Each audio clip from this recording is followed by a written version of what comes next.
Assalamualaikum anak-anak, selamat datang di video pembelajaran hari ini. Nah, hari ini kita akan belajar tentang periodisasi sejarah Indonesia. Apakah anak-anak pernah mendengar tentang sejarah atau pernah membicarakan tentang sejarah? Nah, kalian dan orang-orang di sekitar kalian semuanya pasti memiliki kisah masa lalu. Begitupun dengan daerah tempat tinggal kalian.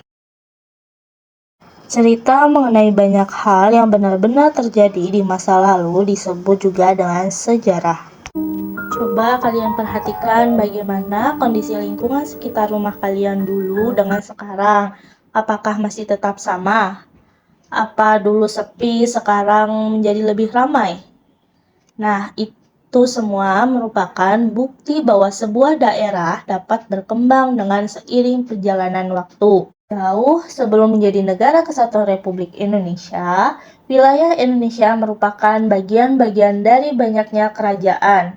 Kerajaan-kerajaan ini juga yang membantu perkembangan Indonesia menjadi sebuah bangsa. Berikut, Ibu akan sampaikan mengenai kerajaan-kerajaan yang ada di Indonesia. Kerajaan-kerajaan yang pernah berkembang di Indonesia dipengaruhi oleh 3 corak budaya, yaitu Kerajaan Hindu, Kerajaan Buddha, dan Kerajaan Islam. Kerajaan Hindu-Buddha muncul sejak adanya perdagangan dari Cina masuk wilayah Indonesia. Sejak itu, agama Hindu-Buddha berkembang di beberapa wilayah Indonesia. Kemudian, berdirilah Kerajaan Hindu-Buddha. Periode Kerajaan Hindu-Buddha berlangsung dari abad ke-5 Masehi. Ketika itu, muncul Kerajaan Kutai Kartanegara di Lembah Sungai Mahakam, Kalimantan Timur. Periode ini berlangsung kurang lebih selama 10 abad. Periode sejarah Kerajaan Hindu-Buddha di Indonesia berakhir ketika Kerajaan Majapahit runtuh pada tahun 1478 Masehi.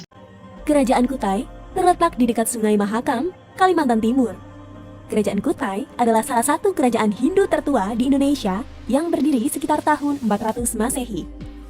Kerajaan Kutai mengalami kejayaan pada masa Raja Mulawarman, yang kisahnya tercatat dalam 7 buah yupa. Kerajaan Tarumanegara terletak di dekat Sungai Citarum, Jawa Barat. Kerajaan ini berkuasa sejak abad ke-4 Masehi. Raja yang terkenal adalah Purnawarman. Peninggalan Kerajaan Tarumanegara adalah Prasasti Tugu, Prasasti Ciaruteun, dan Prasasti Kebun Kopi. Kerajaan Mataram kuno berkuasa sejak abad ke-8 Masehi. Awalnya, kerajaan ini terletak di Jawa Tengah, kemudian pindah ke Jawa Timur karena bencana letusan gunung berapi. Raja pertamanya adalah Raja Sanjaya. Awalnya, kerajaan ini bercorak Hindu, tapi pada masa dinasti Shailendra juga menganut Buddha. Peninggalan Kerajaan Mataram kuno adalah Candi Prambanan dan Candi Borobudur. Kerajaan Sriwijaya adalah kerajaan bercorak Buddha yang berdiri sejak abad ke-7. Kerajaan ini terletak di Palembang, tepatnya di dekat Selat Malaka. Kerajaan ini mampu berkembang dengan pesat karena Selat Malaka merupakan pusat pelayaran dan perdagangan internasional. Raja yang terkenal adalah Raja Balaputradewa. Peninggalan Kerajaan Sriwijaya adalah Prasasti Kedukan Bukit dan Prasasti Talang Tuo.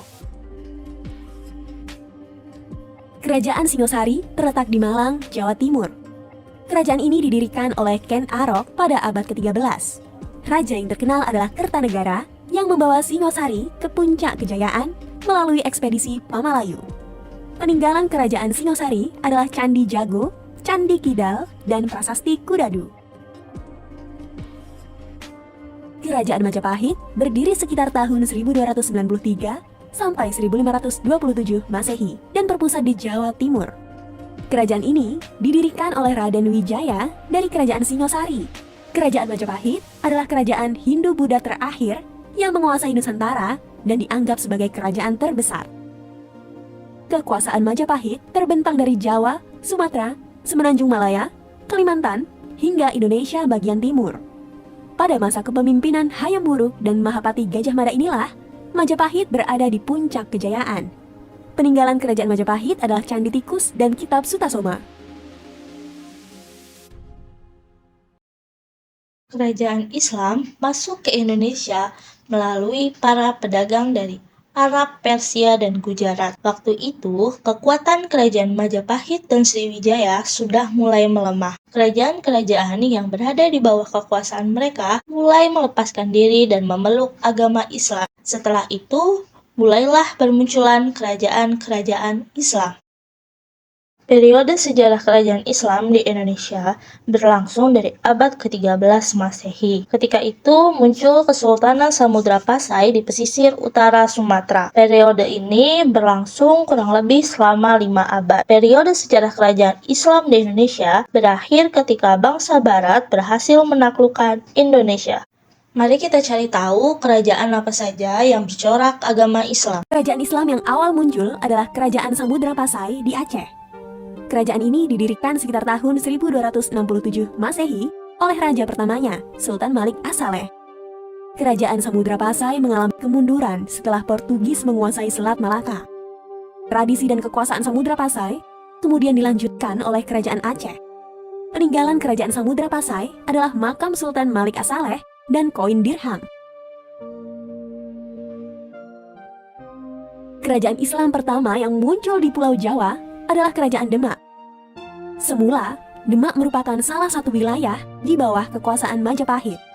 Kerajaan ini didirikan sekitar tahun 1475 Masehi oleh raja pertamanya, Raden Patah. Peninggalan Kerajaan Demak adalah Masjid Agung Demak. Kerajaan Mataram Islam terletak di kota Yogyakarta. Kerajaan ini didirikan tahun 1586 oleh Ki Ageng Pamanahan. Namun, pada tahun 1755, melalui perjanjian Giyanti, Kerajaan Mataram Islam terpecah menjadi 2 bagian. Kerajaan yang dipimpin Paku Buwono berkedudukan di Surakarta, dan kerajaan yang dipimpin oleh Mangkubumi berkedudukan di Yogyakarta. Peninggalan Kerajaan Mataram Islam adalah Masjid Kota Gede. Kerajaan Ternate berdiri sekitar abad ke-13 di Maluku oleh Bab Masyhur Malamu. Kerajaan Ternate berkembang menjadi kerajaan Islam yang maju dan paling besar di wilayah timur. Hingga kini, kerajaan Ternate masih ada, meskipun tidak lagi memiliki kekuasaan politik. Kerajaan Tidore berdiri pada tahun 1486. Kerajaan ini mencapai puncak kejayaan pada masa Sultan Nuku yang mampu mempersatukan kerajaan Ternate dan Tidore, serta mengusir Portugis dari Maluku. Peninggalan Kerajaan Tidore adalah Benteng Tore Tahula dari Istana Kadatoki. Kerajaan Banten terletak di Banten. Kekuasaan Kerajaan Banten meliputi sebelah barat pantai Jawa sampai Lampung. Kesultanan Banten didirikan oleh Maulana Hasanuddin pada tahun 1552. Peninggalan Kerajaan Banten adalah Masjid Agung Banten. Kerajaan Gorontalo adalah kerajaan kembar yang bersatu dan terletak di Makassar, Sulawesi Selatan. Kesultanan Gorontalo mencapai puncak kejayaan pada masa Sultan Hasanuddin yang dijuluki sebagai ayam jantan dari timur. Peninggalan Kerajaan Gorontalo adalah Istana Bala Lampoa dan Masjid Katangka. Cukup sekian penjelasan dari Ibu. Sampai jumpa di penjelasan materi berikutnya ya. Wassalamualaikum warahmatullahi wabarakatuh.